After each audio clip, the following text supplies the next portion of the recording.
La Macarena de Los del Rio, Au soleil de Jennifer, et Alors de Chien, Rock de Nadia. Autant de tubes qui ont marqué les étés. Mais comment ces titres sont-ils devenus de véritables tubes? Comment ont-ils été conçus? Comment les interprètes ont vécu les engouements? Pour l'été, Gala. FR est allé à la rencontre de ces chanteurs, chanteuses ou groupes qui ont eu la chance d'enregistrer un hit estival. Ce jour, Benoît Poher du groupe Kyo nous parle de Dernière Danse qui a été l'un des tubes de l'été 2003. Par ailleurs, Dernière Danse pourrait aussi un tube de l'été 2023 car le groupe en a sorti une nouvelle version en collaboration avec Cœur de Pirate. Gala.fr, pouvez-vous nous raconter la genèse de Dernière Danse? Benoît Poher, Kyo, comme beaucoup de chansons à succès Dernière Danse est né d'un malentendu. L'album Le Chemin était écrit et la production bien entamée. C'est au studio de Sony Publishing où l'on enregistrait des voix que je prends ma guitare pour jouer devant notre manager et notre éditeur une pseudo-chanson de remerciement. À l'époque il y avait souvent quelques minutes après la dernière chanson d'un album une chanson cachée.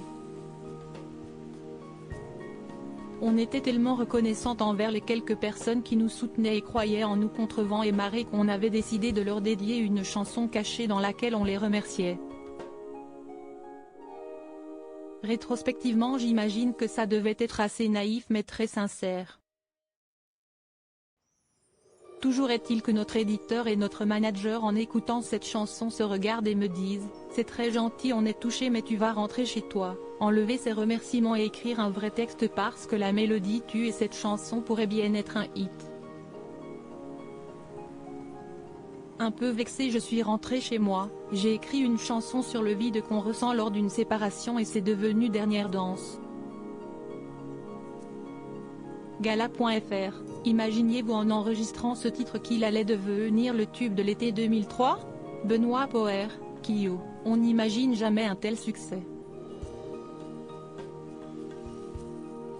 Pour autant la chanson Le Chemin marchait déjà très bien.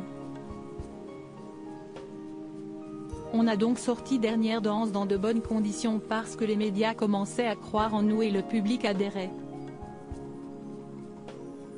Gala.fr, que représente ce tube dans votre vie, votre carrière? Benoît Poher, Kyo, cette chanson a changé notre vie.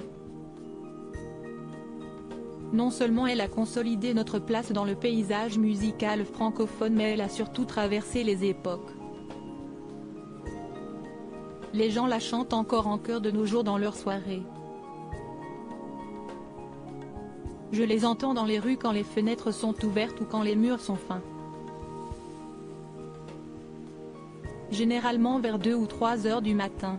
Gala.fr, un tube aussi puissant dans une carrière, si est-il la plus jolie des gratitudes pour un artiste?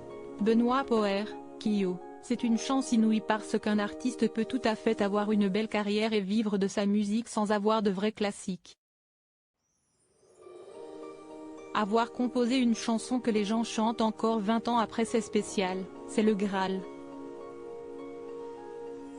Gala.fr, comment choisit-on le single parfait après un tel hit? Benoît Poher, Kyo, il n'y a pas de single parfait après un tel hit.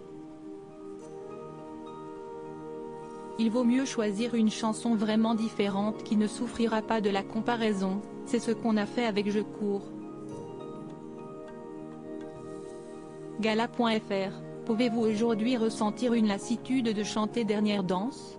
Benoît Poher, Kyo, l'histoire de Kyo est particulière en ce sens que le groupe ne s'est pas produit pendant presque 10 ans. Chanter à nouveau Dernière Danse avec le public après cette longue pause a été un vrai bonheur et c'est encore le cas aujourd'hui. Peut-être que dans 20 ans nous aurons un autre discours mais quoi qu'il arrive ce n'est pas vraiment le fait de la jouer qui nous galvanise mais plutôt ce qu'on voit dans les yeux du public. Crédit photo, Bruno Bébert.